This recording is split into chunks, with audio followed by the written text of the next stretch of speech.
The seed to table has just grown so much. I remember years ago when we first started, and this was when we were doing the rotted beds, we had like one of them, just a little bit of lettuce, and we had 2 teachers that signed up.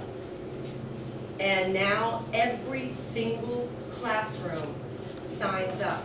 It's not, should I sign up for this next year? It is, we are doing it. And we've made it pretty easy, and I'm talking really about parents. We've made it pretty easy, and we just it's sign up for a time slot every 15 minutes. That's for the tastings. But, pre-K is going to plant the seeds in the grow lights in the, those are about $350, grow lights in the science lab. We plant the seeds. Kindergarten will take the transplant, put it into the vegetable bed. 1st grade, harvest. 2nd grade, might clean. 3rd grade, will prep. So we take it all, now it's a system. It was painful in the beginning a little bit because there was just a couple of us, parents. But now the teachers are totally involved. We've got probably, I'd say, a core of about 8 parents that do something, and then the teachers are all totally on board. And the beautiful thing is look, that's why we do it. They were pulling out these huge potatoes. The grades prepped them and cleaned them and cut them. We did sweet potato fries, and then we asked Whole Foods for the dipping sauce ingredients. This year, we did the same thing, but now the 5th graders did a survey. What sauce do you like best out of 4 sauces? They interviewed every student in every single classroom. The 5th graders did this, and this was all the idea of our 5th grade math teacher.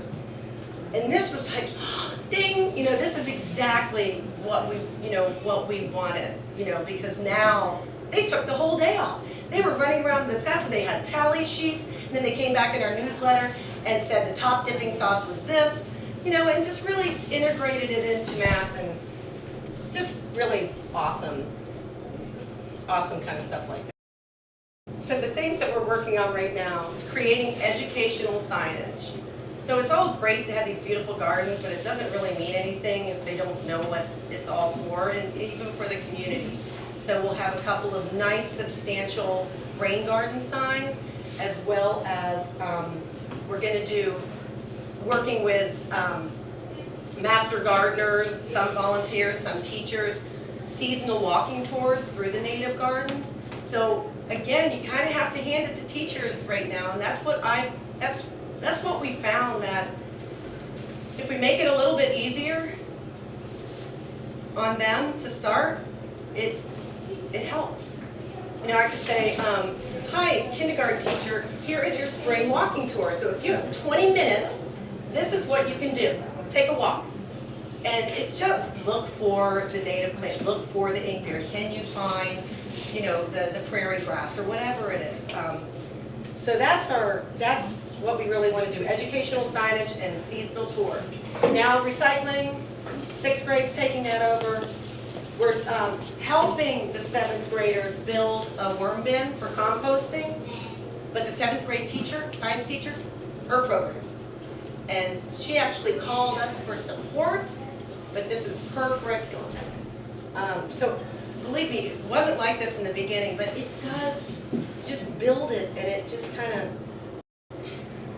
now that we have our growth in the middle school, we secured, I think it was a Whole Foods national grant, a couple of thousand from them to install the woolly garden pockets. You can create, they're really cool, these recycled pockets for soil, but you can put them up fences. So if you can't get around to moving asphalt or whatever it might be, you just build these vertical gardens. So we're going to do that at the lower school because we don't want to leave the little ones out.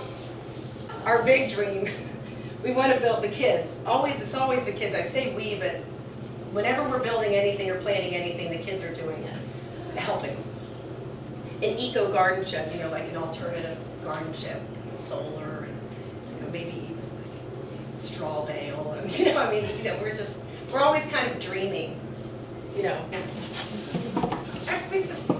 all about the kids.